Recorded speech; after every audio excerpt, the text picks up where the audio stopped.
சிங்கப்பூரில் இளையர்களும் பொதுமக்களும் பொதுவெளியில் தமிழை அதிகம் புழங்குவதற்கு கடந்த 20 ஆண்டுகளாக தமிழ் மொழி விழா ஆற்றி வரும் பங்கு குறிப்பிடத்தக்கது. 2 வார நிகழ்ச்சியாக தொடங்கி தற்போது 1 மாத கால விழாவாக விரிவடைந்துள்ள தமிழ் மொழி விழா கொண்டாட்டமாக மட்டுமின்றி தமிழர்களின் அடையாளத்தை தக்க வைக்கும் இயக்கமாக உருவெடுத்துள்ளது. இவ்வாண்டு மார்ச் 28 முதல் ஏப்ரல் 26 வரை நடைபெறும் தமிழ்மொழி விழாவின் கருப்பொருள் ஈடுபாடு. தமிழ் என் மூச்சு என்று சொல்வதோடு நின்றுவிடாமல் அந்த மூச்சை அன்றாட வாழ்வில் பேச்சாகவும் எழுத்தாகவும் கலையாகவும் வெளிப்படுத்துவதே உண்மையான ஈடுபாடு. மொழியின் எதிர்காலம் பாட புத்தகங்களில் இல்லை, அது இளையர்களின் நாவில்தான் இருக்கிறது. இன்றைய மின்னிலக்க யுகத்தில் செயற்கை நுண்ணறிவையும் நவீன தொழில்நுட்பங்களையும் பயன்படுத்தி தமிழை இளையர்களிடம் கொண்டு சேர்ப்பது காலத்தின் கட்டாயம்.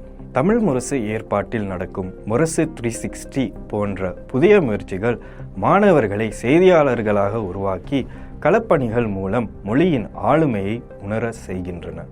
எடுத்துக்காட்டாக தமிழர்கள் கிட்டத்தட்ட 240,000 பேர் வாழும் கனடாவில் ஆண்டுதோறும் ஜனவரி மாதம் தமிழ் மரபுடைமை மாதமாக கொண்டாடப்படுவது உலக தமிழர்களுக்கு பெருமிதம் தருவதாகும். டொராண்டோ முதல் தோப்பாயோ வரை ஒலிக்கிறது என்றால் அதற்கு பின்னால் இத்தகைய தொடர் முயற்சிகள் உள்ளன.